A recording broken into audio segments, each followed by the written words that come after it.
And guys, ito si Pipoy. Meron siyang sugat dito.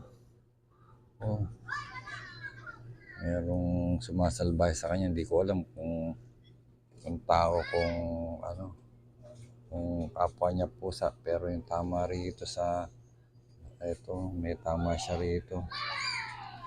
Napakabait nito. Araw-araw namin itong katabi matulog. Tingnan nyo, oh. Hindi ko alam kung pusa ang gumawa niyan o tao.